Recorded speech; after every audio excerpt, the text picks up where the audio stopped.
নমস্কার বন্ধুরা, আমার নতুন একটি ভ্লগে সকলকে স্বাগত জানাই। আজকে সিকিম ভ্রমণের দ্বিতীয় দিন, তাই সকাল সকাল গ্যাংটক থেকে বেরিয়ে পড়লাম ছাঙ্গু লেক, বাবা মন্দির ও নাথুলা পাস ঘোরার উদ্দেশ্যে। সিকিমে ঘুরতে আসলে অবশ্যই ভোটার কার্ডটি সঙ্গে আনবেন, কারণ এখানে বেশিরভাগ জায়গায় যেতে হলেই একটি পারমিটের প্রয়োজন হয়। সেক্ষেত্রে ভোটার কার্ডটি লাগবেই। আর এসব পারমিটের জন্য আপনাকে একদম চিন্তা করতে হবে না, কারণ এই সমস্ত ব্যবস্থাই করবে আপনার ট্যুর অপারেটর। গ্যাংটক থেকে নাথুলার দূরত্ব 52 কিলোমিটার, কিন্তু কখন পৌঁছবো জানি না। প্রথমেই পড়লাম এরকম একটি জ্যামের মুখে।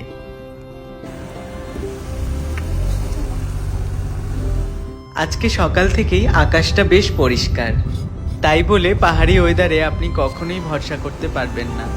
অতি অবশ্যই সঙ্গে রাখতে হবে একটি ছাতা এবং রেইনকোট, যখন তখন ওয়েদার বদলে যেতে পারে। আরেকটি কথা বলে রাখা ভালো, প্রতি সপ্তাহের সোমবার এবং মঙ্গলবার ট্যুরিস্টদের জন্য নাথুলা পাস বন্ধ থাকে। তাই আপনারা যখনই সিকিমে আসবেন এবং নাথুলা যাবেন ভাববেন, এই দুটো দিন একটু মাথায় রাখবেন।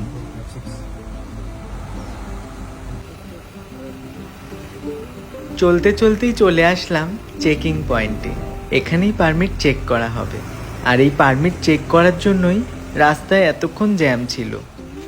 চেকপোস্ট পার করার পরেই রাস্তাটা ক্লিয়ার হয়ে যাবে, এমনই বললেন আমাদের গাড়ি চালক।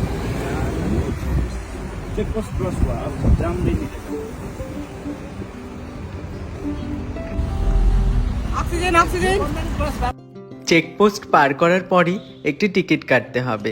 এটি ছাঙ্গু লেকের টিকিট, যার মূল্য 20 টাকা। আর একটু আগেই দেখলেন যে একজন মহিলা অক্সিজেন বলছিল, সে আসলে অক্সিজেন ক্যান সেল করছিল। যেহেতু নাথুলা পাসের উচ্চতা অনেকটাই বেশি, তাই সেখানে শ্বাসকষ্টের মতো সমস্যা দেখা দিতে পারে। তাই সঙ্গে রাখতে হবে অবশ্যই একটি অক্সিজেন ক্যান, কিছুটা কর্পূর, আর প্রচণ্ড ঠান্ডার জন্য শীতের পোশাক। এই অক্সিজেন ক্যানগুলো আপনি বেশিরভাগ জায়গাতেই পেয়ে যাবেন। আমরা এমজি মার্গের ওখান থেকেই নিয়েছিলাম, যার দাম নিয়েছিল 550 টাকার মতো।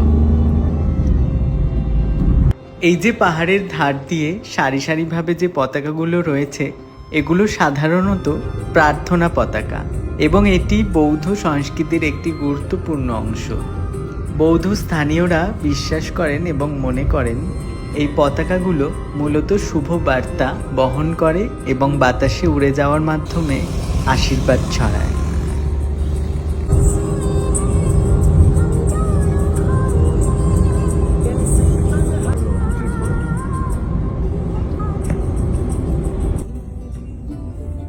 পাহাড়ের প্রাকৃতিক পরিবেশে এই পতাকাগুলো এক বিশেষ সৌন্দর্য সৃষ্টি করে, যা আমাদের দেখতে ভীষণই ভালো লাগে, তার সাথে পজিটিভ ভাইবসও অনুভব করায়।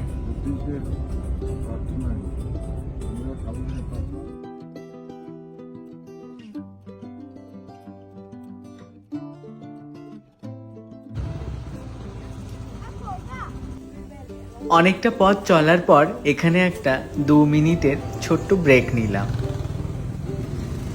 এখানে এসে জানতে পারলাম, কেউ যদি পর্যাপ্ত পরিমাণে শীতের পোশাক পরে না আসে তাহলে কোনো চিন্তা নেই, সে এখান থেকে অনায়াসেই ভাড়া করে নিতে পারে ঠান্ডার হাত থেকে বাঁচার জন্য শীতের পোশাক, জ্যাকেট, গামবুটস সবই রয়েছে এখানে।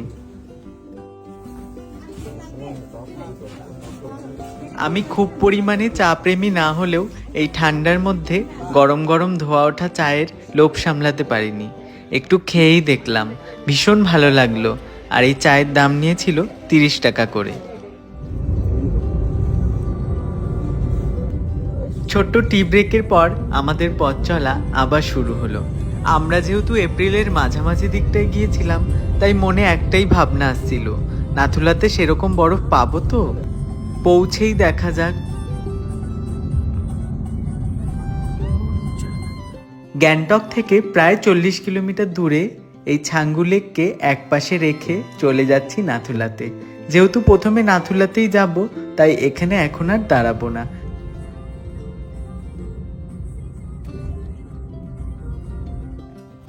অবশেষে পৌঁছে গেলাম নাথুলাতে, ভারত চীন বর্ডারে। আজকে পর্যটকদের ভিড়টা গাড়ির পার্কিং দেখেই স্পষ্ট বোঝা যাচ্ছে। ভারতের নানান জায়গা থেকে পর্যটকরা এসেছেন এখানে। সমুদ্রপৃষ্ঠ থেকে প্রায় 14,450 ফুট উচ্চতায় অবস্থিত নাথুলা পাস। এটি ভারত ও চীনের মধ্যে অবস্থিত 3টি উন্মুক্ত বাণিজ্য সীমান্তের মধ্যে একটি এবং কৈলাস ও মানস সরোবরে যাওয়ার দ্বিতীয় পথ।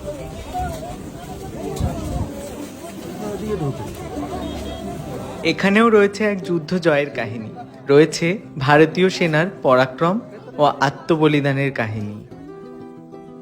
এই জায়গায় দাঁড়িয়ে এর অনুভূতিটা ছিল অত্যন্ত সৌভাগ্যের এবং গর্বের, যেটা ভাষায় প্রকাশ করা সম্ভব নয়। ভারতবর্ষে এরকম খুব কমই আছে যেখানে দুটো দেশের সীমান্ত একেবারে লাগোয়া। তেমনই একটি সীমান্ত এই নাথুলা পাস। একটি পা ভারতে রাখলেও আরেকটি পা চীনে রাখা যাবে। নিয়ন্ত্রণ রেখা খুব কাছে হওয়ায় আমাদের ভারতীয় সেনা ও চীন সেনাদের মধ্যে প্রায়শই ঝামেলা লেগেই থাকত।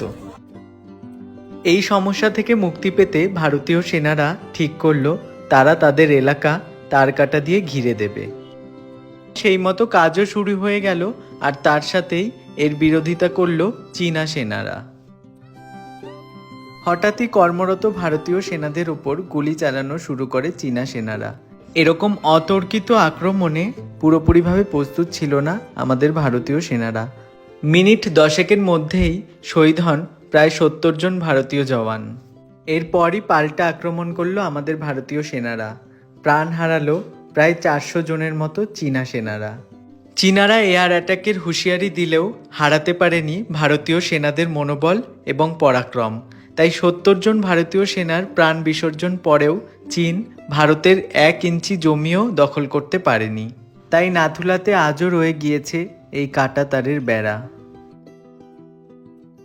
সীমান্ত রেখার খুব কাছে অবস্থিত সিকিম যতটা সুন্দর ঠিক ততটাই সংবেদনশীল। এখানে ফটো এবং ভিডিওগ্রাফি তেমন অ্যালাউ ছিল না, কিন্তু আমি যতটা করতে পেরেছি ততটাই আপনাদের সাথে শেয়ার করলাম।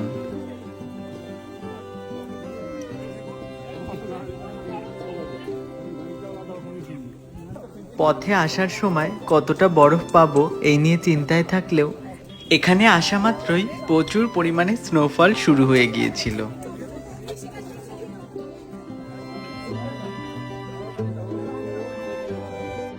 সবকিছুর মাঝে এই অনুভূতিটা ছিল আমার কাছে একেবারে নতুন এবং ভীষণ রকমের সুন্দর। এই সুন্দর স্মৃতি এবং ভালো লাগা নিয়েই এবার ফিরতে হবে, কারণ ওয়েদারটা ক্রমশই খারাপ হয়ে যাচ্ছে। বসে পড়লাম গাড়িতে। স্নোফলের জন্য যদি রাস্তা আটকে যায় তাহলে গ্যাংটক ফিরতে ফিরতে অনেকটাই লেট হয়ে যাবে। তাই বেশি দেরি করলাম না। সকালের কথা মতো ফেরার পথেই ঘুরলাম বাবা মন্দির ও ছাঙ্গু লেক। এগুলো সবকিছুই আপনাদের সাথে শেয়ার করব পরের ভ্লগে। তাহলে আজকে এই পর্যন্তই। ভ্লগটি কেমন লাগলো অবশ্যই কমেন্টে জানিও।